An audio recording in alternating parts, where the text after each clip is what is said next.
If you recall, I said that pawns are the most complex pieces in chess.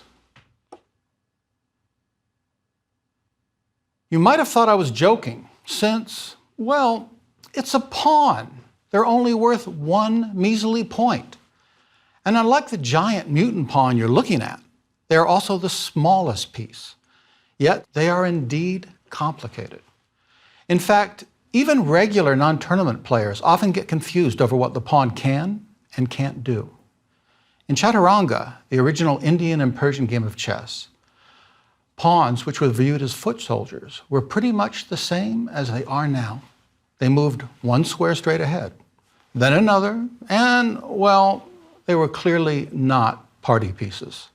The only differences between the original and modern games are that the two-square option, which I'll explain in a while, didn't exist. And when the pawn reached the end of the board, it immediately turned into a queen. That wasn't a good thing. In Chaturanga, the queen, which is now the strongest piece, was a weakling. So, a pawn's life was grim. Since other pieces could easily eat them, they were often sacrificed for the greater good, and if they managed to survive and reach the end of the board, they immediately turned into another weak piece. It's kind of like telling a human child, eat well, take care of your health, and when you're 8 years old, you'll turn into a hamster. Fortunately, the poor pawn was given hope by the Europeans in the 13th century. Suddenly it had the option to move 2 squares instead of the forced 1 square on its initial move. And when it reached the end of the board, it was able to turn into any piece other than the king. The pawn's life got even better in 1475 when the queen was turned into a killing machine. The little guy's fate went from being a sacrificial lamb to the all-devouring queen once it's reached the last rank. Here's a quick glance at the starting position of a chess game. All of white's pawns are on the 2nd rank, and all of black's pawns are on the 7th rank. Each individual pawn can move 1 square straight ahead, but also has a 2-move option. However, once it moves, be it 1 square ahead or 2, it's stuck doing the same 1 square trot for the rest of the game. We'll return to the starting position in a little while, but first let's take a look at a very different position, which gives us a mixed bag of options. Material is even, 3 pawns versus 3 pawns. White has 4 legal pawn moves. Pawn to f3, pawn to f4. Notice white at that point used his optional 2-move advance. c3 or c4, once again making use of that 2-move jump. Notice that the a4 pawn can't move. The reason is that there's a pawn in front of it, and pawns can't move through other pawns, and they only go straight, so it's blocked, can't move. So let's say white plays f4. Now it's black's turn. Black has 3 legal pawn moves. One is d6. The other, he can use that 2-move option, d5.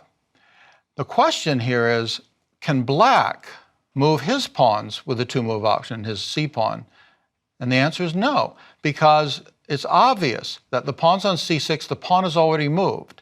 And if the pawn's moved, the 2-move option's gone. Therefore, the only move that that pawn has is that 1 move, c5.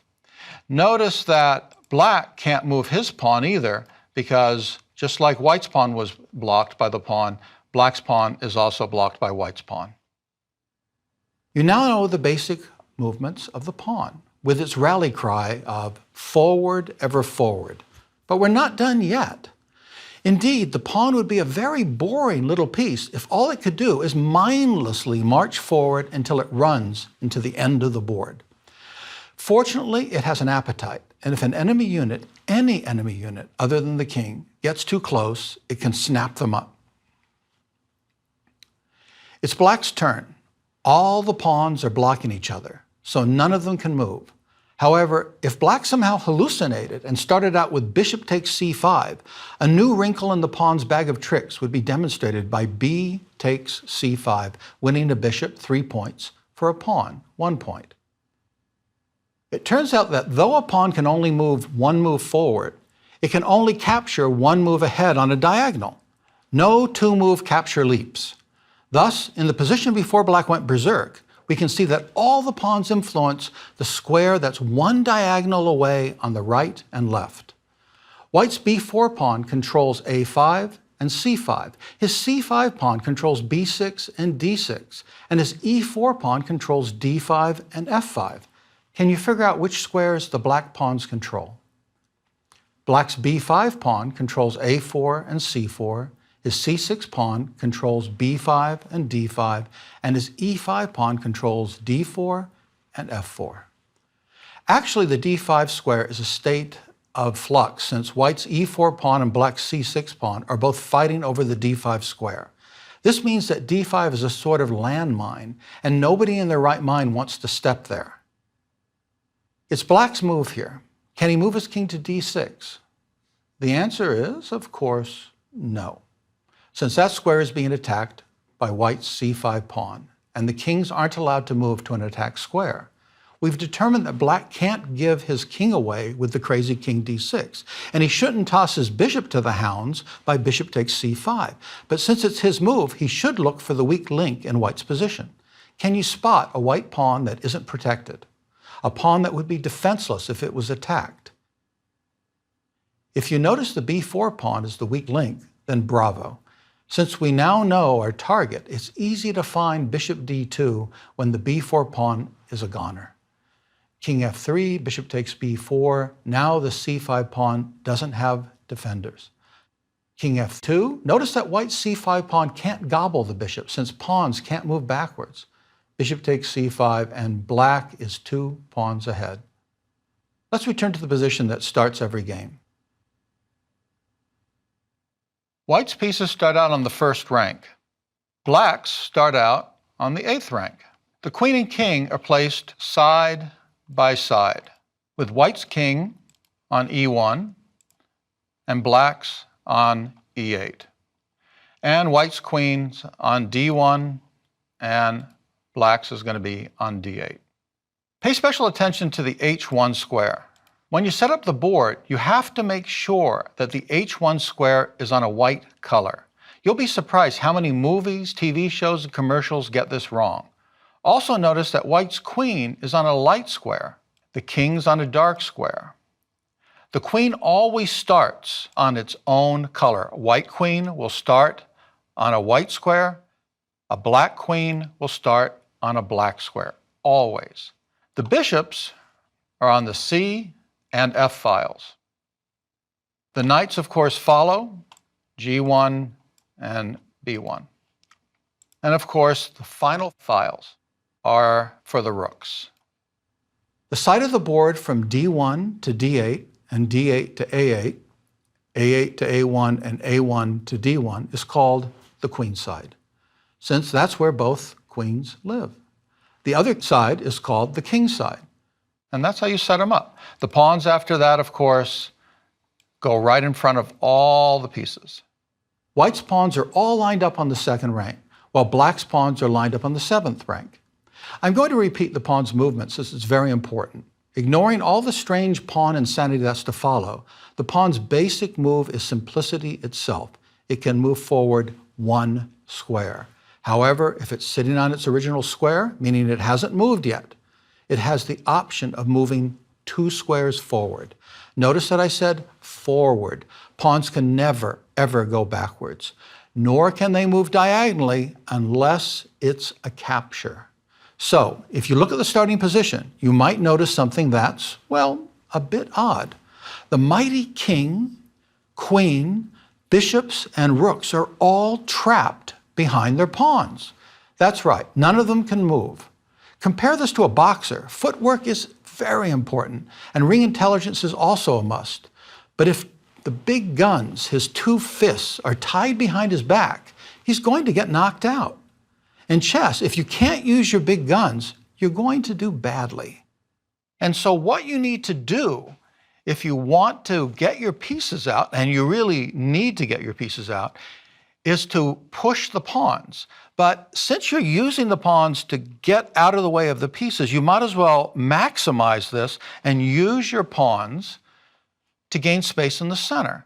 So for example, if you played a move like a3, what if you let go? The rook, all you're allowing is maybe a move like rook a2. Well, that's ridiculous. So this move doesn't do anything for your game at this moment. It doesn't free any pieces.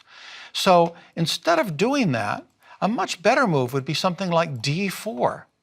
Now suddenly, not only have you gained space, you're controlling these two important central squares, but you've also freed the bishop, which suddenly controls this whole diagonal. And you've freed the queen, which now actually has some mobility. Let's say black were to play kind of a really bad move. He'll play a6. All right, he hasn't freed any pieces, but he doesn't know what he's doing. So white says, okay, I'm going to continue. So I'm going to play e4. And with e4, now look at the squares you own. All these squares are controlled by these two little pawns. And suddenly, not only is this bishop and this queen free, but the queen now is also free to go here, and this bishop is controlling this diagonal.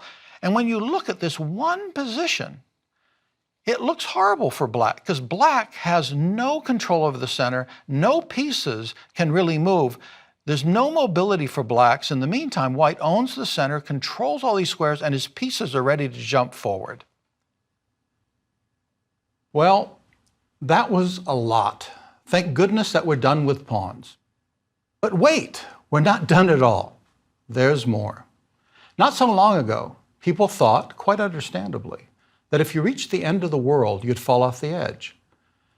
This leaves one wondering what happens to a pawn if it manages to survive the long trip to the end of the board.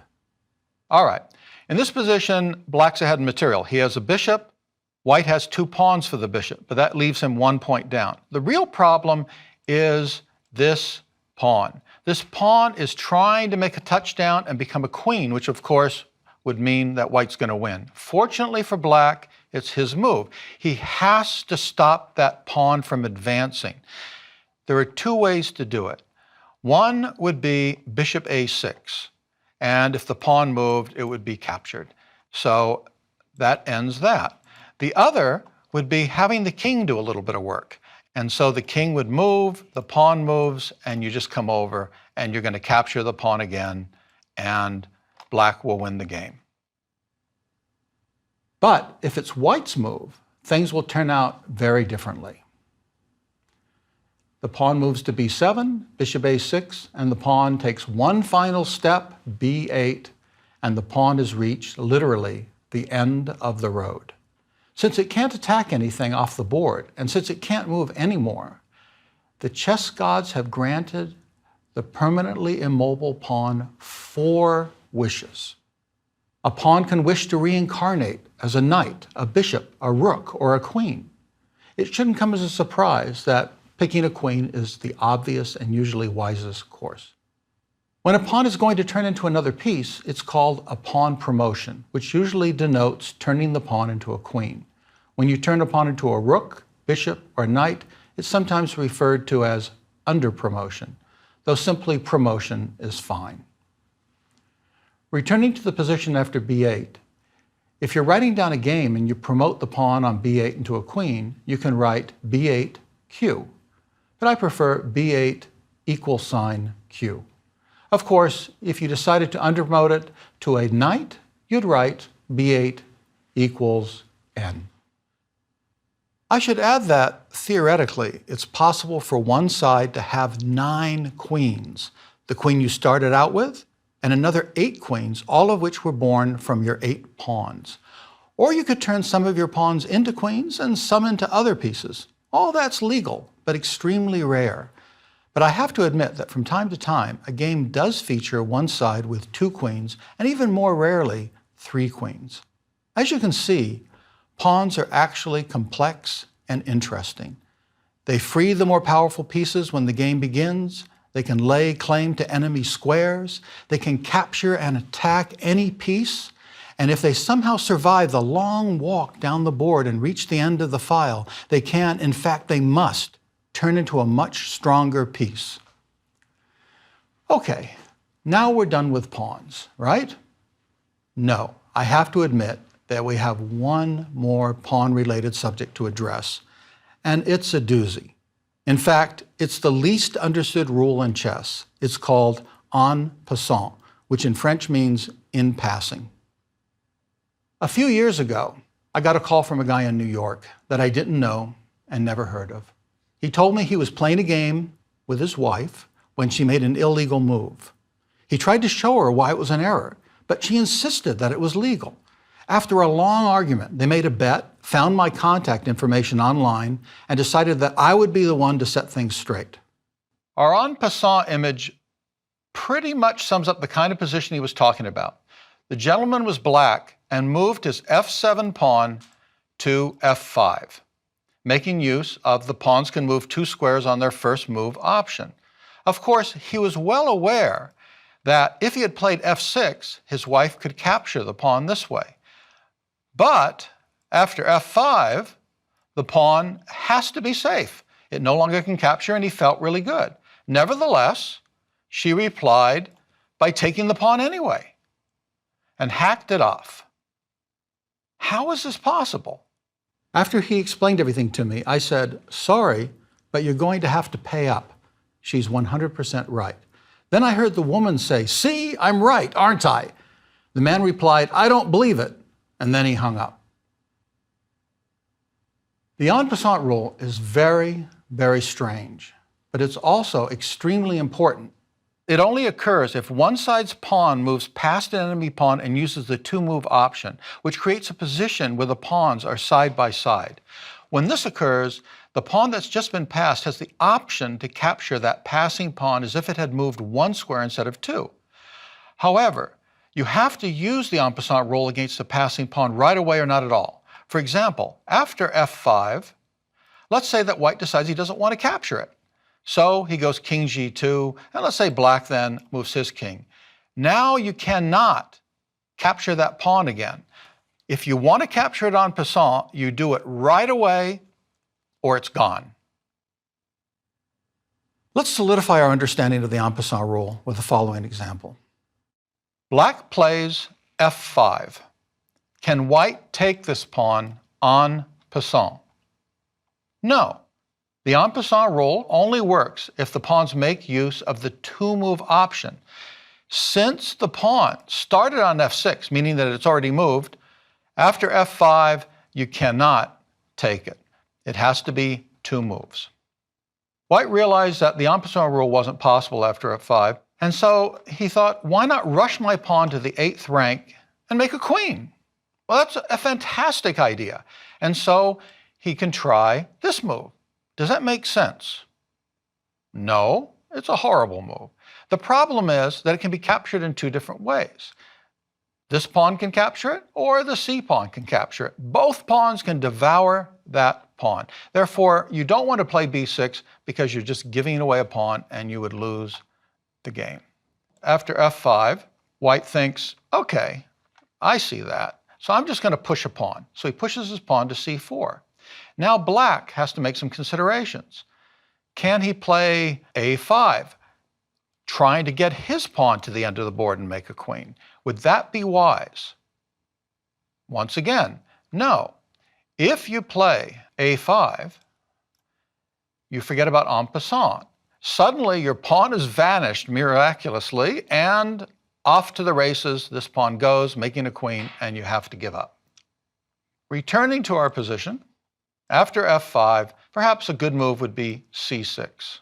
Or white would play c4, then c6. All right. Once again, b6 doesn't work because it's going to be captured by the pawn. So that's not going to happen. So white has to make some choices. And he says, well, I'm just going to move my king. I can take it, but it's no big deal. If I take the pawn here, he'll just recapture. It's an even trade. I gain nothing. So white moves his king to g5. And after c takes b5, c takes b5, we have material parity. No one can make any headway. This pawn can't move here because it would be captured. And black's pawn can't move anywhere because it would be captured. And therefore, the game is equal and eventually would be a draw. Concerning chess notation, the en passant capture could be written in 4 ways. BA6, BXA6, BA6EP, denoting an en passant move, and finally, BXA6EP. It's completely up to you. Personally, I'd go with the simple BXA6. B takes A6. You made it.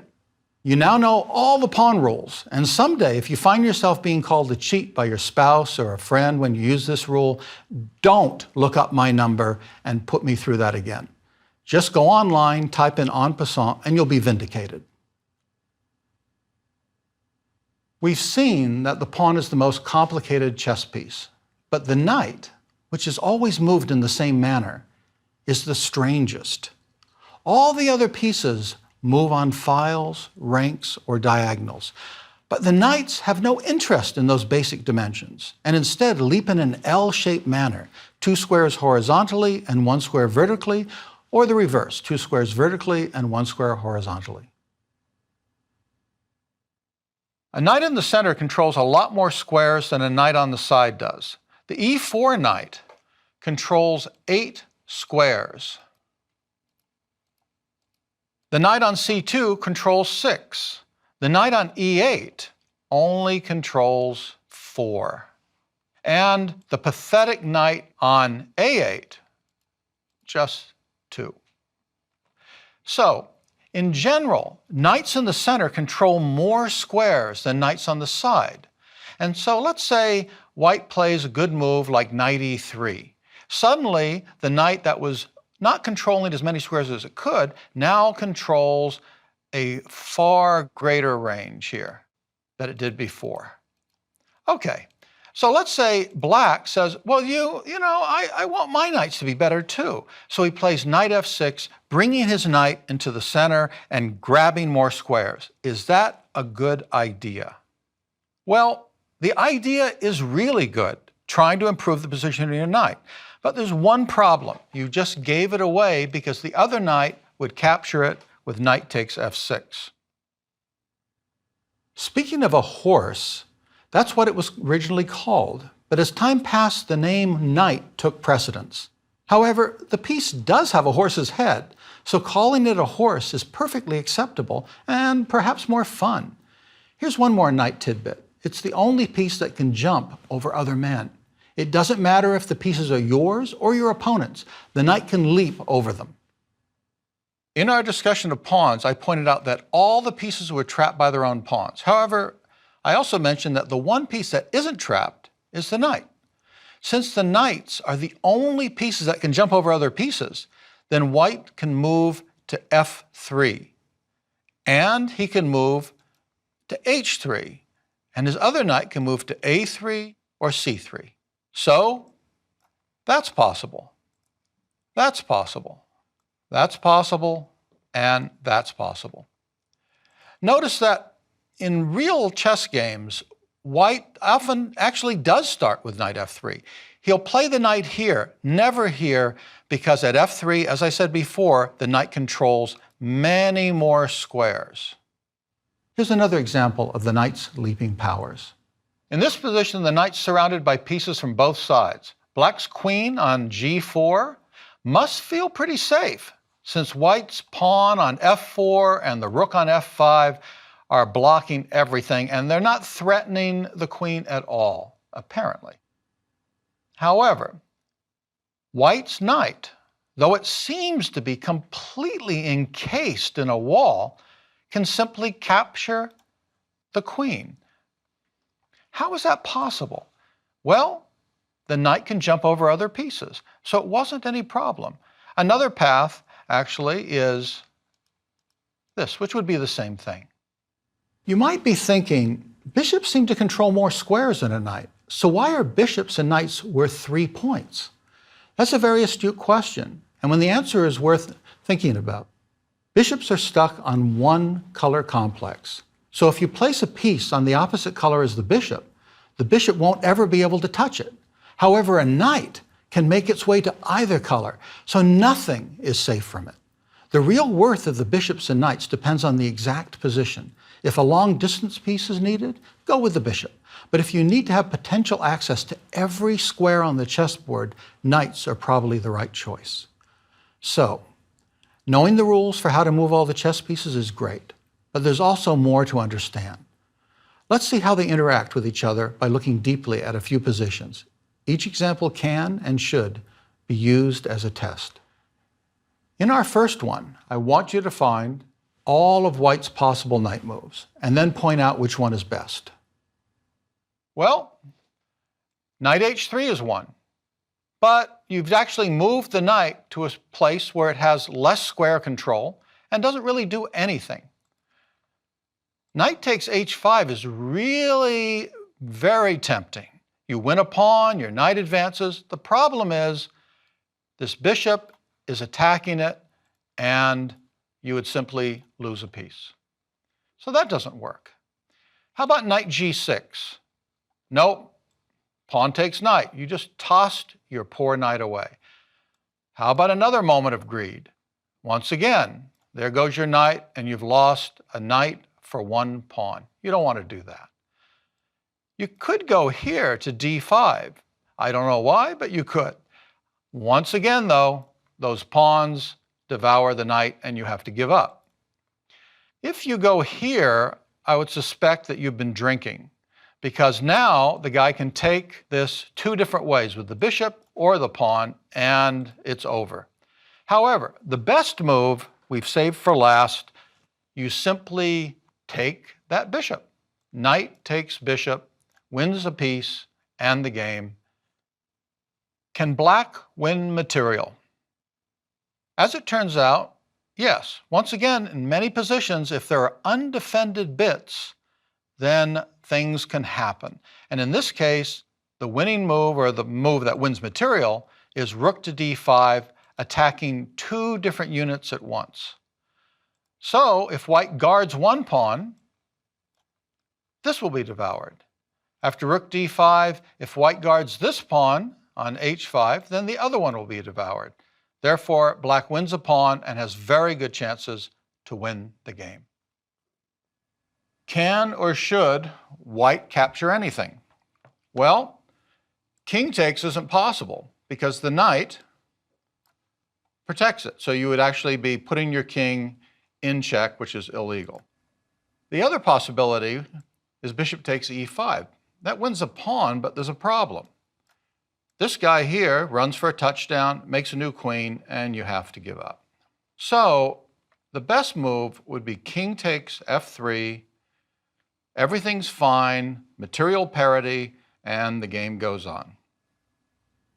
I'm going to end this lecture pointing out a chess notation anomaly.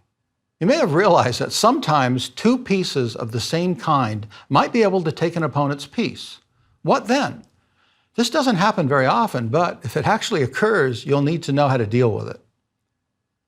It's white's move, and the position seems to be extremely confusing. For our purpose, let's isolate three different areas of the board. We'll start with white's pawn on h5. Since black is threatening to capture white's h5 pawn with his g6 pawn, white initiates the trade with h takes g6. Black can now recapture with two different pawns. One is h takes g6, and the other is f takes g6. In both cases, the notation started out showing what the file the pawn came from, and then showed what file it is captured on. Pretty normal, since pawn captures always should show where the pawn came from. However, moving to the other areas, things are a bit different. Turning our attention to the black knights, both of them can capture white's pawn on e3. Normally, the notation would read knight n takes e3. But in this case, that won't suffice, since either knight can capture it. Thus, the notation has to show which black knight chowed down on the pawn. If it was the knight on c2, the notation would be knight n c x e3. Knight on c takes e3. If it was the knight on g4, the notation would be ng x e3. Knight on g takes e3. Now it's time to look at the white knights, both of which are attacking black's c6 pawn. Normally the notation for that capture would be knight takes c6. But this won't do here, since both knights are attacking it. In that case, we would usually give the file it started on, which would be knight A takes c6. But that also doesn't work, since both knights are on the A file. When this kind of thing occurs, you need to use the rank number instead of the file letter. So if the knight on A5 takes the pawn, it would read knight 5 takes c6. If the other knight took the pawn, you would write knight 7 takes c6. Of course, occasionally, you'll also find the same situation with the two rooks. Congratulations! You now know how to play chess and how chess became the game that it is today. You know how to move all the pieces. You know the many secrets of the pawns, including en passant. You know how to move the strange leaping knight. And you even know how to use chess notation, which is something a lot of chess fans don't have a grip on. At this point, even if you have just begun, don't hesitate to play a computer, play a friend, or even try playing both sides of the board, which will give you a very nice sense of how the pieces interact. Of course, there are still some details I have to show you before you're ready to go online and challenge the world. We'll discuss those in Lecture 3. After that, you'll be ready to take your first steps into the international world of chess.